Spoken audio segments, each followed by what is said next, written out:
The Legend of Sleepy Hollow by Washington Irving. Ichabod Crane, the local schoolteacher, slowly rode home as the sun disappeared behind the trees. He had just left a party at the Van Tassels, where he had danced with the lovely Katrina Van Tassel, and half fancied himself in love with her.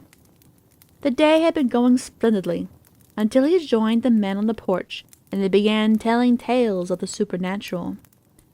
Every mournful and harrowing tale had made Ichabod uneasy, and fearful of the setting sun, but none had frightened him quite like the tale Brom Bones told of the headless horseman. Darkness had completely covered the land by the time Ichabod Crane reached the fork in the road, and he looked with fear upon the great tree that served as a landmark. Its limbs were gnarled and fantastic, and here it was the men at Van Tassel's had talked to the white woman who haunted the tree where she had frozen to death in the cold of winter. Ichabod peered through the gloom, fancying he saw a white shape next to the tree, but the steady increase of moonlight showed that it was not the white woman he had feared it to be. Urging his horse onward, Ichabod was just passing the great tree when he heard the sounds of a horse approaching from behind him. Worried that it was Brom Bones, a man he found quite detestable, and not solely for the fact that he was a rival for Katrina's affections, Ichabod kicked the old horse he was riding to move faster, and old Gunpowder obliged. Whoever was behind him also quickened their pace, and Ichabod drew his horse to a halt, hoping the person behind him would pass. But he heard the sounds of hoofbeats slow and also stop.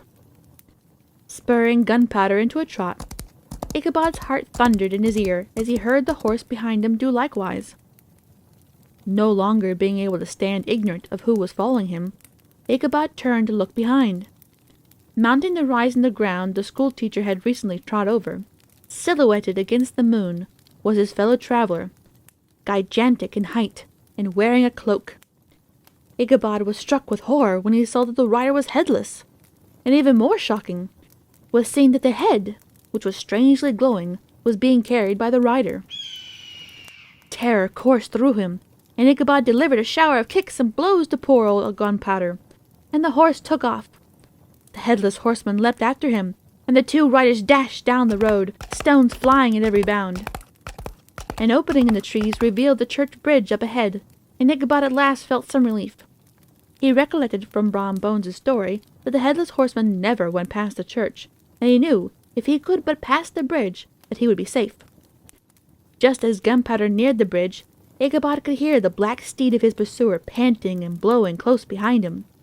He even fancied he felt its hot breath. Gunpowder sprang upon the bridge. He thundered over the resounding planks. He reached the other side, and Ichabod looked behind him, wanting to see the headless horseman vanish, according to rule, in a flash of fire and brimstone. Instead, he saw the goblin rein in his mount to stop on the bridge, and rose up in his stirrups, and hurled his head at the hapless schoolteacher. Ichabod tried to dodge the horrible missile, but too late. It encountered his cranium with a tremendous crash, and he tumbled headlong into the dust. Gunpowder, the black steed, and the headless horseman disappeared from sight. The next day, the old steed was found grazing without his saddle, and his bridle trailing at his feet. A search was made for Ichabod Crane, but no sign of him was found, though they did find many hoofprints, a trampled saddle, and Ichabod's hat. Next to it, oddly enough, was a shattered pumpkin. The schoolteacher's disappearance caused wild speculation in the months that followed, especially when Brom Bones, who wed the beautiful Katrina Van Tassel, laughed heartily when folks wondered what the pumpkin had to do with Ichabod Crane's disappearance.